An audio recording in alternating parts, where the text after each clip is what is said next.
बात कर रहे हैं कैलकेरियस सॉइल के बारे में। कैलकेरियस सॉइल क्या होती है? जिसमें आपको कैल्शियम कार्बोनेट यानी कि CaCO3 की अधिकता देखने को मिलेगी। साथ में कुछ मात्रा आपको यहाँ पे मैग्नीशियम कार्बोनेट की देखने को मिल सकती है।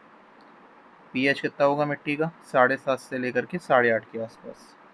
और अगर आप मिट्टी में थोड़ा सा ऊपर से कोई किसी भी तरीके का सिरका डालो या फिर डाइल्यूट सल्फ्यूरिक एसिड डाल करके देखो तो आपको हल्का सा एफरवेसेंसेस यहाँ पे देखने को मिलेगी, यानी कि हल्के से झाग यहाँ पे उठेंगे, क्योंकि जो CO2 गैस है वो यहाँ पे रिलीज होती है। तो ये होती है हमारी कैलकेरियस सॉइल। कैसे बनती है? देखो, जो पेरेंट मटेरियल है जिसकी वेदरिंग से बनी है, हो सकता है वही अपने आप में कैल्शियम रिच हो, जैसे कि लाइमस्टोन होता है, चौक है, मार्बल है, डोलोमाइट है। इसके अलावा एक हो सकता है कि जो आपका इरिगेशन वाटर है वो काफ़ी हार्ड हो, उसमें आपके कैल्शियम के सॉल्ट्स हो सकते हैं, है ना। तो टाइम के साथ फिर कैल्शियम कार्बोनेट इकट्ठा होने लगता है मिट्टी में। इसके अलावा एरिड या सेमी एरिड क्लाइमेट भी एक रीज़न हो सकता है। अगर मान लो बारिश कम रहती है तो क्या होगा? लीचिंग कम होगी, और रेनफॉल से थोड़ा बहुत कार्बोनेट आपका नीचे जाएगा भी तो हाई एवोपोरेशन की वजह से वापस से ऊपर आ जाएगा। तो ये है, ज़्यादा गहराई में जा ही नहीं पाएगा, तो ऊपर ऊपर इकट्ठा होता रहेगा। पौधों पे क्या असर पड़ता है इसका, कैलकेरियस सॉइल का? सबसे पहले तो यहाँ पे आयरन की कमी देखने को मिलती है, आयरन डेफिशिएंसी। और लाइम इंड्यूस्ड क्लोरोसिस यहाँ पे आयरन डेफिशिएंसी की वजह से देखने को मिलता है। यहाँ पे होता ये है कि हाई पीएच की वजह से जो आयरन अवेलेबल फॉर्म में होता है, जो कि है हमारा Fe2+, है ना, ये इनसॉल्युबल फॉर्म में कन्वर्ट हो जाएगा Fe3+, जिसकी वजह से होगा ये पत्तियाँ पीली पड़ने लगेंगी, और पीली इस तरीके से कि जो वेन्स हैं वो तो आपकी हरी रहेंगी, बाकी का पोर्शन पीला हो जाएगा।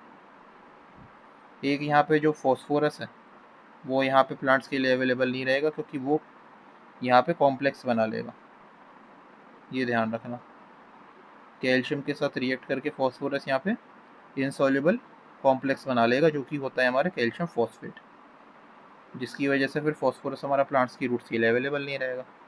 इसके अलावा जो माइक्रो न्यूट्रिएंट्स है, जैसे आपके जिंक है, मैग्नीज है, कॉपर है, बोरॉन है, ये भी आपके नॉन एक्सचेंजेबल फॉर्म्स में आ जाते हैं। इसके अलावा हार्ड पेन की भी यहाँ पे फॉर्मेशन आपको देखने को मिलेगी समय के साथ। जैसे जैसे कैल्शियम कार्बोनेट इकट्ठा होता रहता है तो ये सब सॉइल में क्या करता है, वो बना लेता है क्रस्ट या कैलिश जिसे बोलते हैं मेनली। उससे रूट ज़्यादा गहरी पेनिट्रेट नहीं कर पाएंगी, ड्रेनेज भी अल्टीमेटली अफेक्ट होगा। इस तरीके से ये कैल्शियम कार्बोनेट की अल्टीमेटली छोटे छोटे, मतलब पूरा का पूरा ये इकट्ठे होने की वजह से एकोमुलेशंस बन जाते हैं। प्रिवेंट कैसे कर सकते हैं हम? वाटर मैनेजमेंट अच्छा करना पड़ेगा हमें। सबसे पहले तो इरिगेशन वाटर की जांच करवानी पड़ेगी। अगर वो हार्ड है तो उसका इस्तेमाल मत करो, कोशिश करो रेन वाटर हार्वेस्टिंग सिस्टम बनवाओ और उसका इस्तेमाल करो। इसके अलावा फर्टिलाइज़र सिलेक्शन आपको केयरफुल करना है। एल्कलाइन ऐसे फर्टिलाइज़र्स का इस्तेमाल मत करो जो मिट्टी को एल्कलाइन करे, है ना, जैसे कि कैल्शियम नाइट्रेट है, सोडियम नाइट्रेट है। इसके अलावा बहुत ज़्यादा गहरा टिलेजिंग मत करो, क्योंकि नीचे का फिर जो जितना भी आपका जो कार्बोनेट है वो सारा का सारा ऊपर आएगा, इसलिए डीप फ्लोइंग को अवॉइड करो। रिक्लेमेशन कैसे करा जा सकता है? कई तरीके हैं, जैसे कि आप चाहो तो यहाँ पे फोलियर स्प्रे कर सकते हो। ये जो आता है ना चिलेटेड माइक्रोन्यूट्रिएंट, जैसे कि आयरन का या जिंक का, EDTA वाला, इसको डायरेक्टली आप प्लांट के पत्तों पे डायरेक्टली स्प्रे कर सकते हो। तो डायरेक्टली यहाँ पे अप्लाई करा जा सकता है, डायरेक्टली यहाँ पे प्लांट की लीफ पर आप अप्लाई कर सकते हो फोलियर स्प्रे का। इसके अलावा ऑर्गेनिक मैटर मिट्टी में ऐड करो, वो एज अ बफर के तौर पे भी काम करता है। ग्रीन मैन्योरिंग आप कर सकते हो। ऑर्गेनिक मैटर जैसे जैसे डिकम्पोज होगा ऑर्गेनिक एसिड रिलीज होगा, ऑर्गेनिक एसिड से अल्टीमेटली पीएच नीचे आ जाएगा, है ना। इसके अलावा अगर मैं बात करूँ तो ऐसे फर्टिलाइज़र इस्तेमाल करो जो एसिड बनाए, जैसे कि अमोनियम सल्फेट है या यूरिया वगैरह है, एल्कलाइन फर्टिलाइज़र्स की बजाय। इसके अलावा जो एसिडिफाइंग एजेंट्स है उसका इस्तेमाल कर सकते हो, जैसे कि आयरन सल्फेट या अमोनियम सल्फेट डाल सकते हो मिट्टी में, है ना। इसके अलावा एलिमेंटल सल्फर का इस्तेमाल आप कर सकते हो यहाँ पे। क्योंकि होगा क्या, जिसकी मान लो आप सल्फ़र अप्लाई करते हो तो वो सॉइल में जो बैक्टीरिया है सल्फ़र को सल्फ्यूरिक एसिड में चेंज कर देगा, अल्टीमेटली एसिड टूटेगा तो प्रोटॉन आएंगे, प्रोटॉन की वजह से क्या होगा, पीएच कम हो जाएगा। ये है। इसके अलावा जैसे आयरन सल्फेट आप अप्लाई करोगे तो इस ये भी आप यहाँ पे इस्तेमाल कर सकते हो। अच्छा, कौन कौन से क्रॉप्स लगाए जा सकते हैं? अगर मैं फील्ड क्रॉप की बात करूँ तो आपका बारले हो गया, गेहूँ हो गया, मक्का है, सोरगम है, कॉटन है, शुगर केन है, ये सब आप लगा सकते हो। दालों में या ऑयल सीड क्रॉप में अगर आप देखोगे तो चिकपी हो गया, जिसमें आपका साइसर एरिडियम, साइसर काबुलियम दोनों आ जाएंगे। मूंगफली हो गई।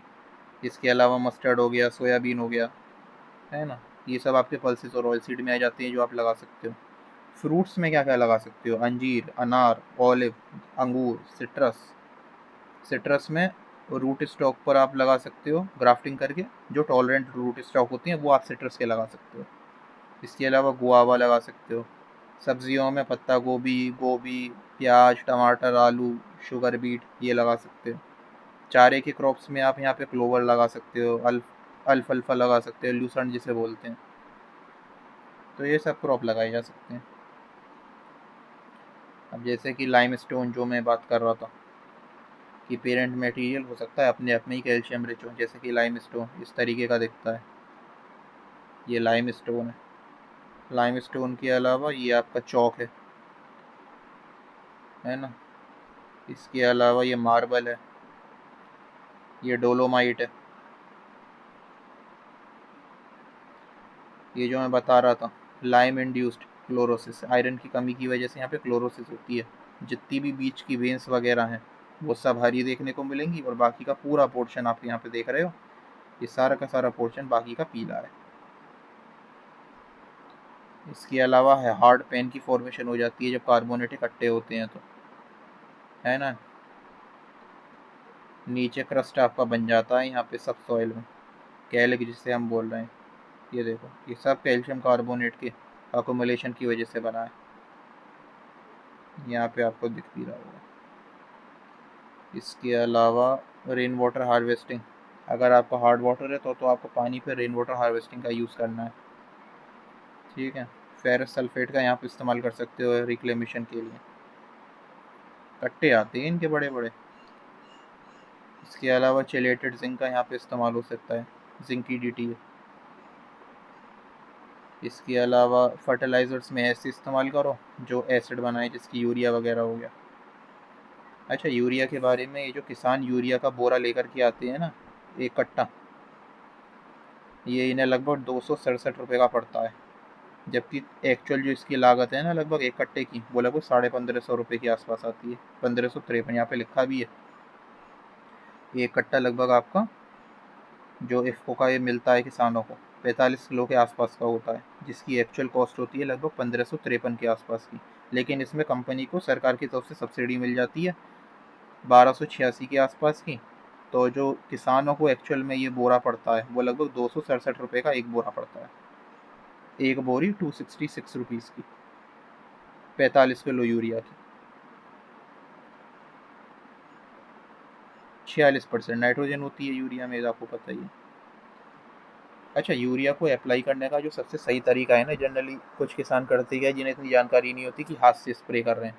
उससे होता ये है, मान लो आपने बेड बना रखा है, अब रेज बेड मान लो आपने बना रखा है, क्रॉप इधर लगा हुआ है, इधर लगा हुआ है, बीच की जगह खाली है, तो बीच में जो यूरिया गिरेगा वो वेस्ट है।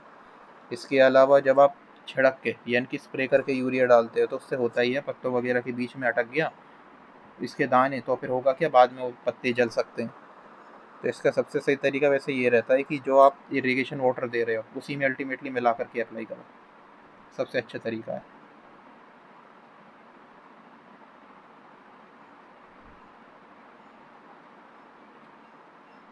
इसके अलावा ये मैंने आपको दिखाई दी, अनार है, ये अमरूद, ये क्या है, सोरगम, गन्ना, अंजीर, ये अंगूर है ना। इसके अलावा ये है ल्यूसर्न, ये शुगर बीट है।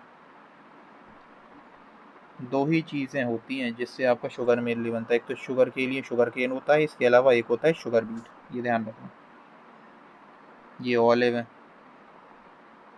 ये क्लोवर है, फोरेज क्रॉप। ये पूरा हमारा कंप्लीट हो गया।